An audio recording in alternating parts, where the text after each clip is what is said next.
cette conférence sur comment laisser se développer la biodiversité en ville et dans nos jardins. Donc c'est très pratique que la conférence d'avant soit sur la sensibilisation, comme ça on pourra un petit peu passer sur l'introduction. Donc je suis Quentin Maîtresse, chargé de projet QSE à l'UNEP, donc Union nationale des entreprises du paysage. Ma collègue Justine qui revient est également ma collègue. Voici Olivier François qui est pépiniériste et entrepreneur du paysage. Donc l'entreprise pépinière d'altitude des paysages est membre de la commission QSE donc, de l'UNEP. Et il y a également Stanislas de Mézrac qui vient de nous rejoindre. On m'entend mieux, c'est bon. Je vous en prie. Donc Stanislas de Mézrac, qui est également entrepreneur du paysage, entreprise Solveig, qui va tenter de nous rejoindre par visioconférence. Donc entre-temps, peut-être un petit rappel sur le contexte, mais si on va aller très vite avec la conférence d'avant, c'est assez pratique. Donc pourquoi faire entrer la biodiversité en ville et la nature? Tout d'abord parce que tous les indicateurs montrent qu'il y a une érosion de la biodiversité, notamment le rapport de l'IPBES. Également parce que la biodiversité, c'est le support de notre société et notre économie. Si on n'a plus de biodiversité, on ne peut plus manger, on ne peut plus vivre, on ne peut plus faire grand-chose en fait sans biodiversité. Pour cela, il y a des réponses, donc avec des rendez-vous au sommet, notamment la Convention de la biodiversité biologique, et également la nouvelle stratégie nationale biodiversité qui est en train d'être créée en ce moment de manière collégiale avec différents acteurs nationaux. Également une demande sociétale, donc avec beaucoup de manifestations. Il y a de plus en plus de petites Greta Thunberg qui poussent de nos jours. Il y a également l'Observatoire des villes vertes, donc, qui est un observatoire qui tend à regarder un petit peu au sein de différentes villes la perception des espaces verts, comment accélérer la demande. Et on voit que de plus en plus de personnes demandent à avoir de la végétation spontanée, à végétaliser leur ville, en fait à faire rentrer la nature en ville. Donc Justine, si tu veux reprendre la suite. Tout à fait. Donc après cette brève introduction sur les enjeux en matière de biodiversité et tous les rendez-vous que vient de lister Quentin, un petit focus sur la filière du paysage et la diversité des activités que représente cette filière, donc, dont vous avez quelques exemples ici, et dont les plus emblématiques sont la création, l'aménagement et l'entretien des jardins et parcs. Faut savoir aussi que dans cette diversité d'activités, on inclut les travaux en milieu naturel, type génie écologique, génie végétal, dont on vous parlera un petit peu plus tard dans les témoignages de nos professionnels ici présents, et également d'éco-pastoralisme qu'on vous a remis en gras parce que c'est une technique d'entretien alternative qu'on connaît et qui est favorable aux enjeux de biodiversité. Toujours sur cette filière du paysage, quelques chiffres clés. C'est 30 050 entreprises de travaux qui interviennent donc, sur l'ensemble du territoire français, environ 100 100 actifs et plus de 6 milliards de chiffres d'affaires consacrés à ces thématiques activités du paysage. La filière du paysage, elle s'inscrit également comme actrice de la biodiversité, de par les compétences transverses que les différents professionnels qui la constituent mettent en exergue au quotidien dans leur pratique, de par leur maîtrise de la connaissance des plantes, du sol, de la faune, aussi sur la transmission de leur savoir et de leurs bonnes pratiques. Et parce qu'on en parlait dans la conférence précédente, mine de rien, les entreprises de travaux qui interviennent en phase d'aménagement sont aussi des interlocuteurs privilégiés de la population et peuvent expliquer ce qu'ils sont en train de faire, mettre en œuvre.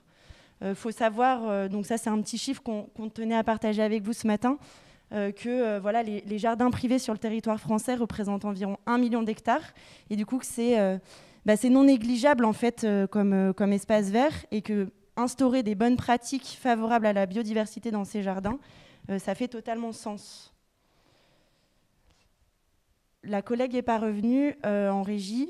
Donc on avait le témoignage d'un professionnel en ligne qui allait nous présenter les panoramas de pratiques favorables à la biodiversité.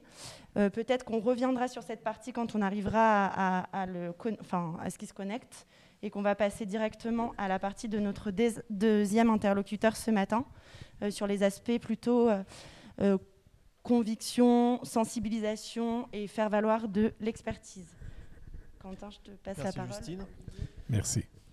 Donc, Donc Olivier, on va essayer de faire un petit peu sous forme d'un échange. Donc merci d'être venu ici pour nous expliquer un petit peu votre entreprise, vos actions que vous pouvez faire.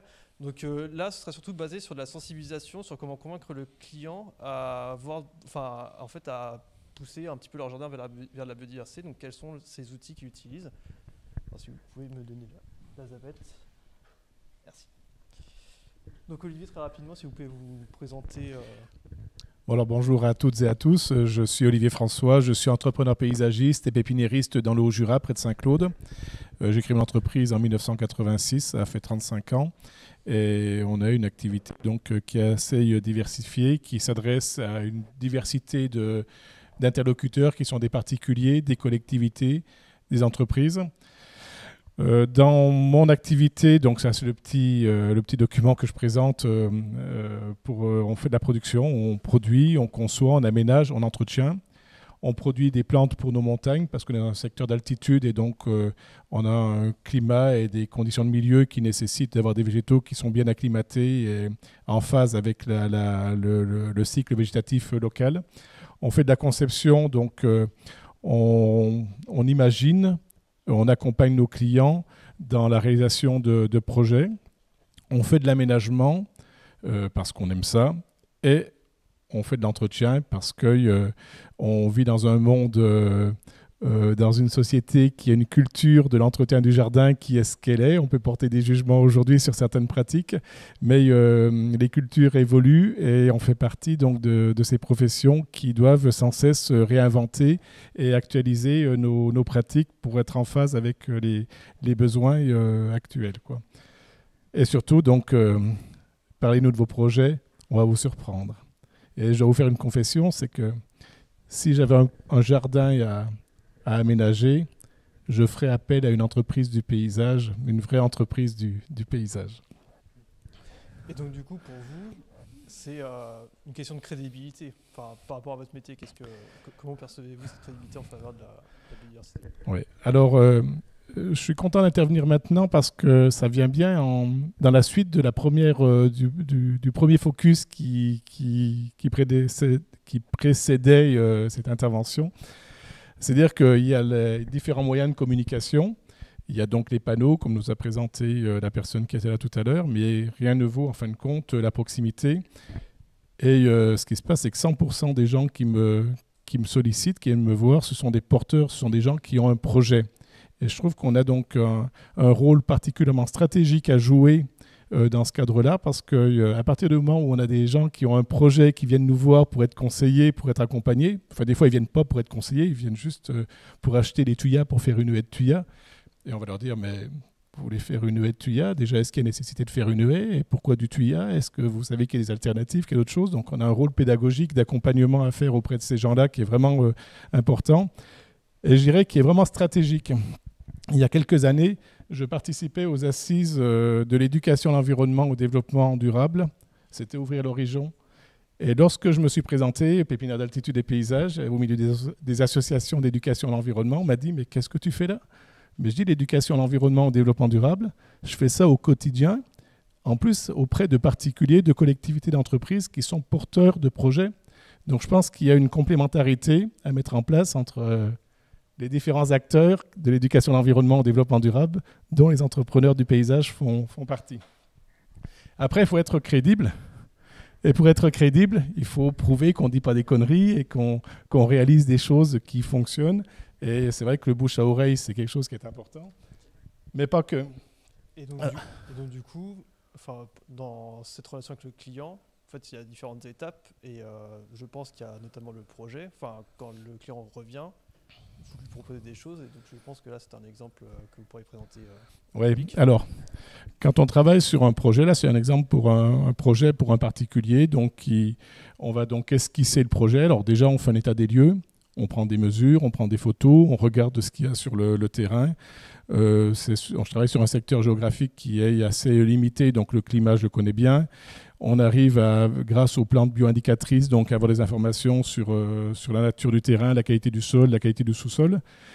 Et puis ensuite, on va esquisser le projet. Donc la partie qui est à gauche, en haut, c'est l'esquisse du projet où on ne rentre pas trop dans le détail. Et à partir du moment où ce projet répond aux contraintes, parce qu'on a des contraintes toujours qui sont des contraintes environnementales, des contraintes réglementaires et le cahier des charges du client. Et à nous de trouver le dénominateur commun qui va répondre à l'ensemble de ces contraintes. Alors c'est vrai que des fois on est obligé de faire des sacrifices. Les sacrifices, on ne les fait pas sur les contraintes réglementaires, on les fait souvent sur le cahier des charges du client. Et faire des choix, c'est forcément sacrifier. Donc d'une esquisse, après on va zoomer. Et là, par exemple, on a une haie bande boisée dont on a le détail qui est ici.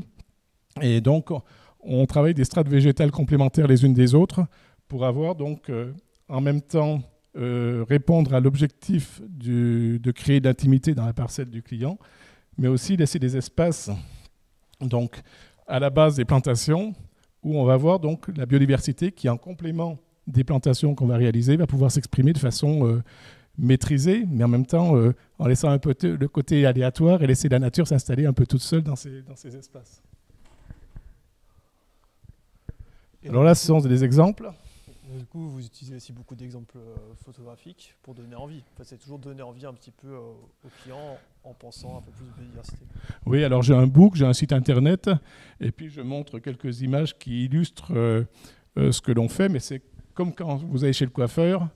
Si vous arrivez avec une image et vous dites « moi je vais avoir cette tête », peut-être que votre coiffeur ou votre coiffeuse va vous dire « ouais, mais je suis désolé, mais ça ne va pas avec la morphologie de votre visage, vous avez un épi ici qui ne fonctionne pas ». Donc, c'est suggérer l'envie, c'est montrer des exemples de choses que l'on fait, mais à chaque fois, on se trouve devant une nouvelle expérience, quelque chose de nouveau à créer, à inventer. Et il faut donc avoir cette capacité à faire cette lecture, ce diagnostic préalable pour après apporter les solutions qui sont les mieux adaptées à chaque situation. Donc là, j'avais un exemple, c'était une professeure de sciences nat, on appelait ça, maintenant on appelle ça, je ne sais plus, ça a changé de nom, SVT, voilà, qui voulait un milieu avec une mare, et puis elle souhaitait avoir des libellules, des choses comme ça. Donc on a fait un aménagement qui répondait à ces exigences, et dans lequel on a aussi créé des espaces favorables à l'installation de plantes qu'on a plantées, mais aussi on a laissé certaines plantes se développer elles-mêmes. Là, j'ai deux exemples de haies, et ce qui me plaît, c'est que ces haies qu'on a créées, dans le paysage, on a l'impression que personne n'est intervenu, que ça s'est fait naturellement, sauf que c'est ce sont des réalisations que l'on a fait nous. Et l'autre, c'est également donc une mare, un bassin, peut-être plus qu'une mare, parce qu'on a mis un EPDM pour faire une étanchéité, parce que le sol n'était pas étanche par lui-même, et on n'avait pas les moyens de rapporter de l'argile pour faire l'étanchéité, où on a donc en même temps mis des plantes horticoles associées à des plantes de l'écosystème local, qui donne un côté un peu sauvage et en même temps coloré, avec des floraisons qui s'échelonnent tout au long de l'année. Et on fait aussi attention, dans la palette végétale, à apporter le menu et le gîte tout au long de l'année, avec des plantes pollinifères, nectarifères, avec des périodes de floraison qui s'échelonnent tout au long de l'année, pour répondre aussi aux besoins de la biodiversité locale. Merci beaucoup. Et donc, en complément de votre activité, vous partagez aussi vos connaissances et votre expérience. Donc, est-ce que vous pourriez nous en expliquer un peu plus ? Oui. Alors, je fais partie de ces personnes qui estiment que quand on a la chance d'avoir reçu des autres, on doit transmettre. On est des vecteurs. Donc, je transmets. Donc, j'anime des stages d'initiation au paysagisme qui sont portés par l'atelier savoir-faire, qui est un atelier, donc c'est une belle structure qui est dans le Haut-Jura, à Viole, qui permet donc aux artisans et autres professionnels de transmettre leurs connaissances. Donc depuis une dizaine d'années, donc j'anime des stages d'initiation au paysagisme pour des particuliers qui n'ont pas forcément envie de confier à un professionnel, qui ont envie de faire eux-mêmes et leur apporter les éléments qui leur permettent de ne pas commettre trop d'erreurs, les accompagner dans leur projet. Et puis aussi, donc, j'habite à Lamoura, c'est un petit village dans la montagne qui fait partie de la station des Rousses. Et l'hiver, quand j'ai pas beaucoup de boulot, après la journée de ski, le soir, j'anime les jeudis du jardinage. Donc, c'est un cycle de formation qui s'adresse à tout le monde pour accompagner donc, les particuliers qui sont porteurs de projets ou pas, en fin de compte, qui ont envie de découvrir sur les thématiques, sur le sol, avec donc son origine, ce qu'il compose, comment les éléments qu'il compose sont associés, la vie du sol, la plante, son métabolisme, la reproduction, la nutrition, les relations entre le sol et la plante, les mycorhizes, les techniques, les pratiques. Et donc, c'est des bons moments partagés. Et puis j'accueille aussi dans les pépinières des écoles. D'accord. Et donc du coup, tout ça, ça fait que vous vous inscrivez dans un tissu de conseil avec d'autres structures. Oui. Donc c'est vrai que bon, ça fait 35 ans que j'exerce mon métier, j'essaie de faire le mieux possible.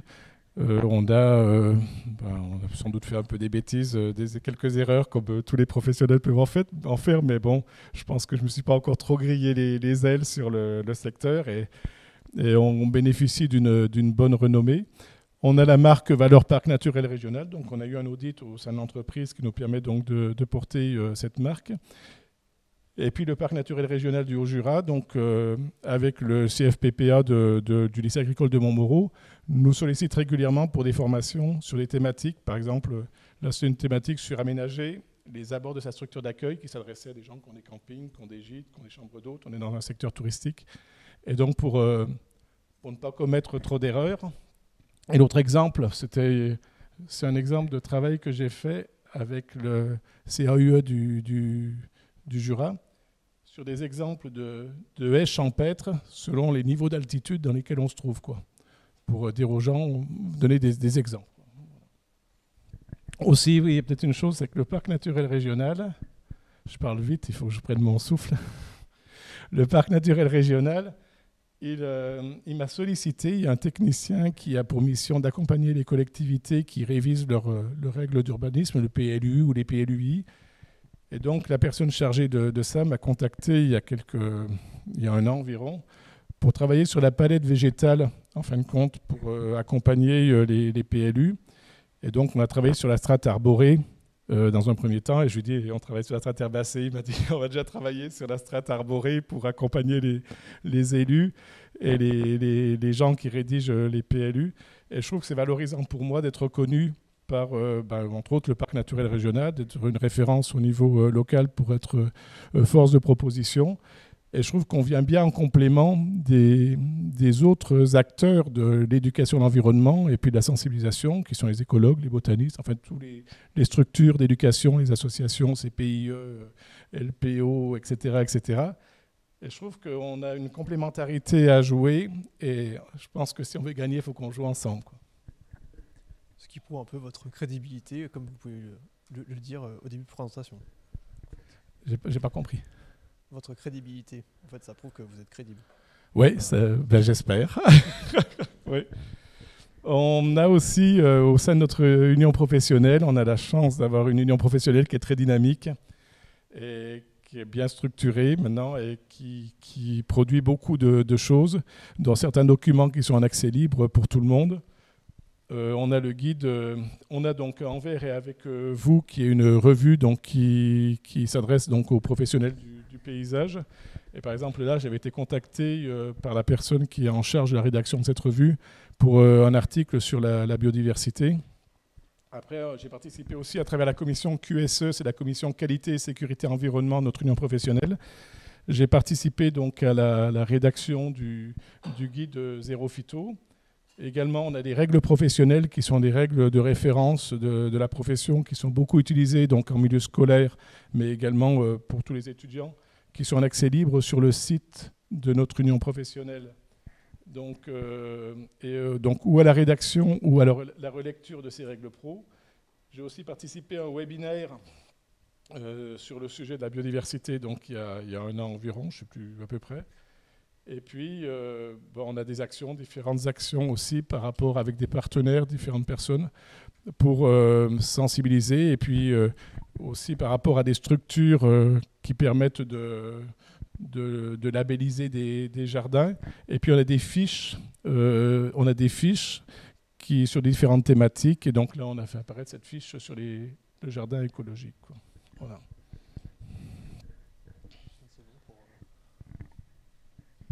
Merci beaucoup, Olivier. C'est vrai. À la fin, donc après, si vous avez des questions par rapport à ce que je fais, c'est avec plaisir que je répondrai. Absolument. On va du coup reprendre le déroulé proposé avec un autre témoignage de professionnels qui qui va plutôt se focaliser sur les pratiques de terrain et les pratiques chantier. Voilà. L'idée, c'était d'avoir vraiment 2 discours complémentaires de la part des 2 entreprises de paysage qui témoignent ce jour. Olivier vient de nous faire un beau déroulé de l'expertise des entrepreneurs du paysage sur faire connaître la biodiversité, faire valoir les enjeux de biodiversité. Et du coup, Stanislas de Mesra qui est en ligne, voilà, qu'on voit à l'écran, parfait. Du coup, on perd notre présentation, mais ce n'est pas un souci. J'espère que Stanislas, vous voyez bien le support de présentation sur votre ordinateur. En salle, on ne le voit plus du coup. Oui, je vois, oui. Parfait. Est-ce que ce serait possible de le repartager en salle pour que les personnes présentes en salle puissent le voir ? Dans ces cas-là, on va peut-être enlever l'image de Stanislas. Vous l'avez vu, voilà. Et Stanislas, on vous entend très bien. Donc, bon, parfait. Voilà. On ne vous voit plus à l'écran, mais maintenant, on voit le diaporama qui va nous servir de support lors de votre intervention. Donc, l'idée de votre témoignage aujourd'hui, c'est de nous expliquer un peu comment les entreprises de paysage interviennent le jour sur leur chantier de travaux en faveur de la biodiversité. Et donc, vous nous expliquiez un peu plus concrètement au travers d'exemples ce que vous pouvez proposer à vos clients et faire sur les chantiers. Oui, d'accord. Donc, bonjour à tous. Voilà, donc moi, je suis gérant d'une entreprise de paysagisme, mais vraiment avec une approche différente. En fait, je l'ai créée il y a 10 ans et dès le départ, mon objectif premier était de favoriser la biodiversité à la fois dans les aménagements, mais aussi dans les entretiens. Donc ça, je vous montrerai différents exemples. Donc l'approche est vraiment différente. Tout d'abord, il faut former, enfin déjà embaucher des salariés qui sont eux-mêmes convaincus, avant même de rentrer dans l'entreprise, convaincus par la gestion écologique des chantiers. Et puis ensuite, les former régulièrement pour vraiment avoir de la crédibilité vis-à-vis des clients, à la fois privé et public, et bien connaître le terrain. Alors, quand il s'agit de chantiers privés, alors oui, ça c'est la première slide, on intervient directement vis-à-vis du client. Notre but, c'est vraiment de le convaincre, et pour ce faire, on utilise vraiment des pratiques assez visuelles pour que le client comprenne rapidement. Alors souvent, ce qui est plus facile, c'est que les clients, comme on a un site internet qui est très explicite, les clients sont déjà pas totalement convaincus, mais ont déjà une approche environnementale intéressante. C'est pas des gens qui veulent surtout pas de biodiversité chez eux, sinon c'est compliqué et ça marche pas. Alors sur cette slide, on voit des prairies fleuries. Alors les prairies fleuries, l'avantage, c'est que c'est très visuel, très esthétique et en même temps très efficace pour amener de la biodiversité sur les chantiers. Donc, par exemple, à gauche, c'est un site qui est ouvert à la visite et les gens louent pour des mariages. Donc là, on a mis un mélange spécial pollinisateur et tout de suite, vous pouvez emmener le client voir le résultat et vous avez vraiment des papillons, des pollinisateurs, des auxiliaires. Vous avez vraiment une biodiversité augmentée sur le site. Et en même temps, c'est très joli et ça permet aussi de faire des actions pédagogiques s'il y a des enfants ou des écoles. Ça marche très bien. Donc là, le choix est important de bien choisir l'origine des graines parce qu'on voit souvent on achète des jachères fleuries, mais finalement, ça n'a pas d'intérêt parce que ce sont beaucoup de végétaux horticoles et du coup, les pollinisateurs ne peuvent pas atteindre le pollen. Donc, c'est vraiment important de choisir des graines qui sont récoltées idéalement dans la nature et des graines sauvages. Et puis, bien choisir en amont avec le producteur le choix des graines par rapport à l'environnement, le sol, l'environnement du site, etc. Sur la photo de droite, alors là, c'était chez un particulier qui était très branché permaculture. Donc là, pareil, on a mis un mélange de prés fleuris sous le verger. Il y a un grand verger. Et donc là, ça marche très bien. C'est le mélange spécial auxiliaire. Donc, comme il y avait des attaques de pucerons et de chenilles, etc., dans ces fruitiers, ça a permis vraiment d'amener des auxiliaires grâce à la prairie fleurie, comme les cirfes, les coccinelles, etc. Donc ça marche très bien. Et tout de suite, le client est convaincu et vous apportez vraiment une solution concrète sur le terrain. L'autre avantage aussi de ce type d'aménagement, c'est que ça protège les sols. Plutôt que de tondre régulièrement, vous faites un fauchage tardif une fois ou deux fois par an. Donc le sol est aussi protégé. C'est vrai qu'au travers de ces prairies, du coup, on peut afficher clairement la beauté de la biodiversité. Il y a un petit écho.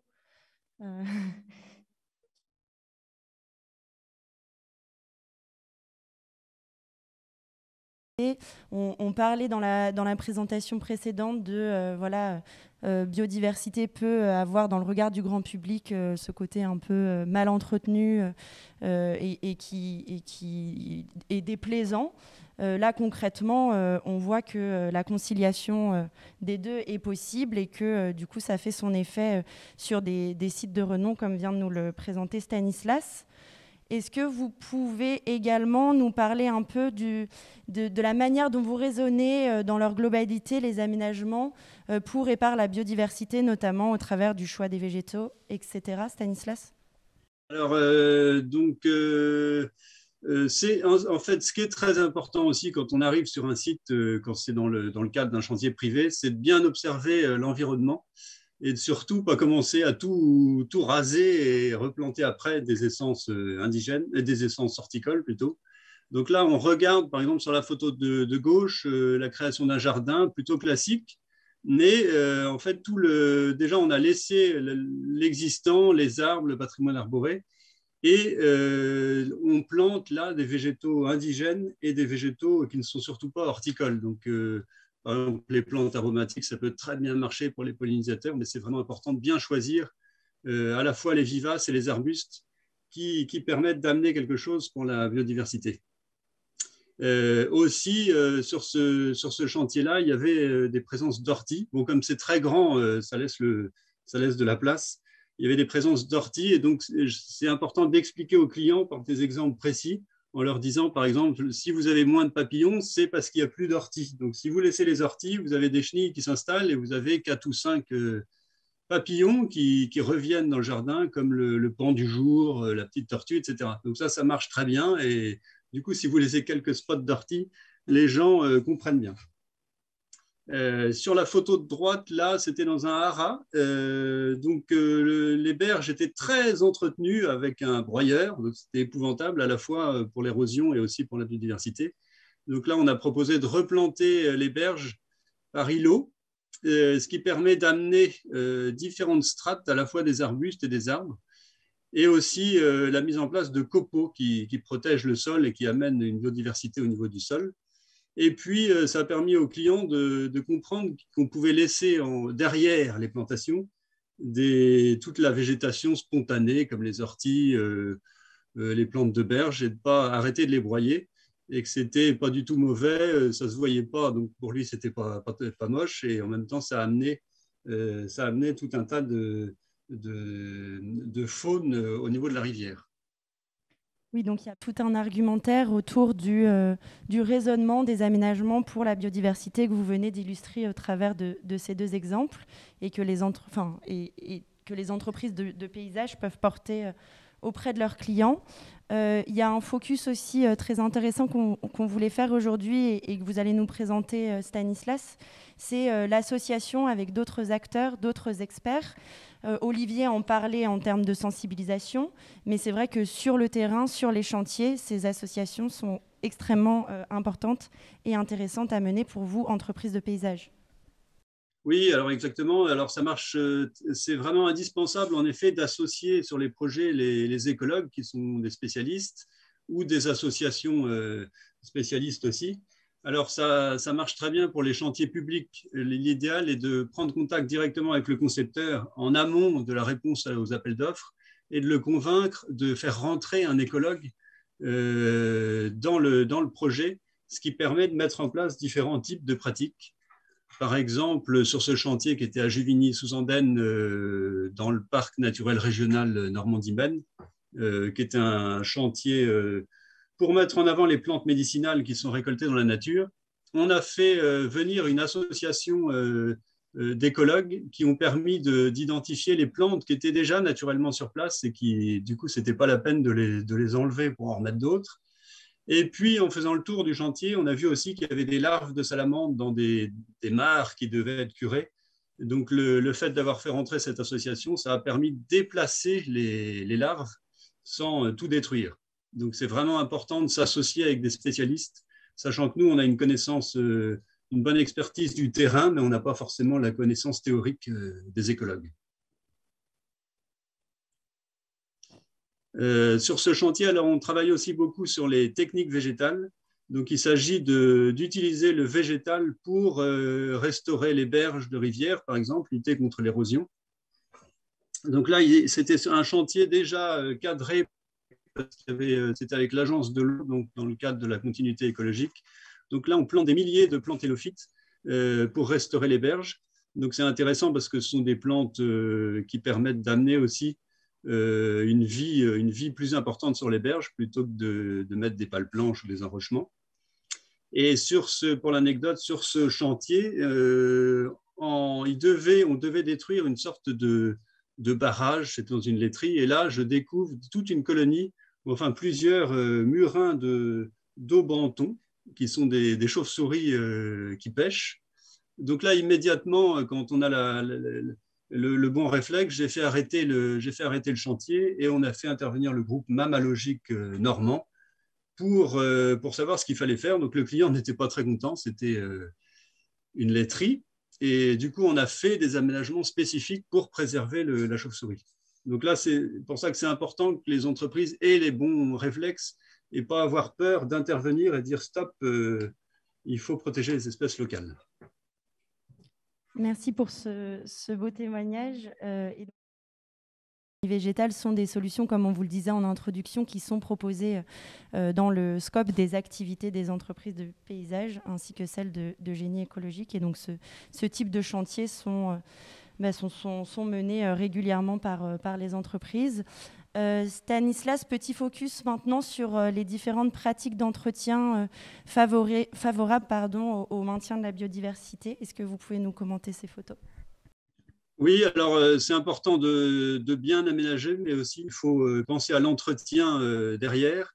Donc là, c'est pareil, c'est une continuité. Donc pour ce faire, on propose des solutions alternatives aux solutions classiques. Donc par exemple, pour des grands donneurs d'ordre comme Veolia, on propose des fauchages tardifs. Donc ça permet de ne pas abîmer le sol, d'intervenir 1 ou 2 fois par an plutôt que de venir broyer et détruire toute la faune locale. Et puis on exporte la matière, donc on a des engins spéciaux pour pouvoir botteler et exporter. Le fait d'exporter permet de ne pas trop enrichir le sol en azote, notamment, et éviter qu'il y ait trop de rumex, trop d'orties qui empêchent d'avoir une diversité plus importante de la fleur. Donc là, c'est vraiment une expertise de l'entreprise. Donc, suivant les terrains, on peut proposer plusieurs types de solutions. Et par exemple, on peut proposer aussi l'éco-pâturage, on en fait depuis le début, ou l'éco-pastoralisme. Donc là, on travaille avec des races anciennes. C'est aussi une biodiversité domestique parce que c'est des races en voie de disparition. Et on amène donc des animaux de façon extensive, ce qui permet de faire revenir aussi une flore, comme on le voit sur la photo des orchidées. C'est sur un site pour Schneider Electric dans l'Eure. Au bout de 2-3 ans, on voit une flore variée qui se réinstalle, qui n'existait plus, ou enfin qui était présente dans le sol, mais qui ne pouvait plus apparaître à cause des tontes. Donc là, ça change tout. Et sur certains sites, on arrive aussi à faire venir des écologues qui font des inventaires 3 ans avant de mettre les moutons, enfin 3 ans au moment de mettre les moutons et 3 ans après, ce qui permet de justifier auprès du client de l'apparition de toute une nouvelle fleur. L'éco-pâturage permet aussi de sensibiliser les donneurs d'ordre à la biodiversité, mais aussi les riverains. Parce que c'est vrai que quand vous mettez quelque chose de très visuel pour démarrer une nouvelle gestion, les gens viennent voir, sont intéressés, trouvent ça super. Et du coup, vous pouvez ensuite amener derrière plein d'autres choses comme des plantations de haies, de vergers, de prés fleuris, ou même laisser en naturel les zones un peu plus reculées. Un grand merci Stanislas pour l'ensemble de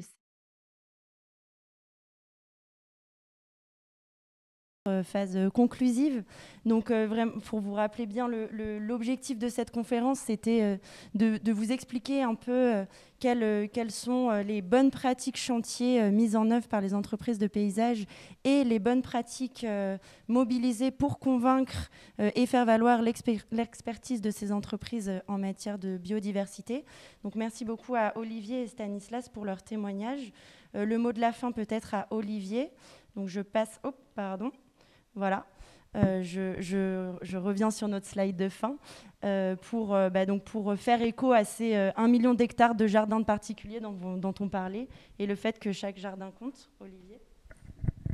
Oui, je crois que le fait que chaque jardin compte, et si ça fait partie du logo de notre union professionnelle, je pense que c'est pour souligner l'importance qu'il n'y a pas de petits jardins en termes de biodiversité.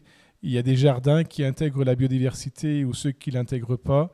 Et chaque jardin compte, quoi.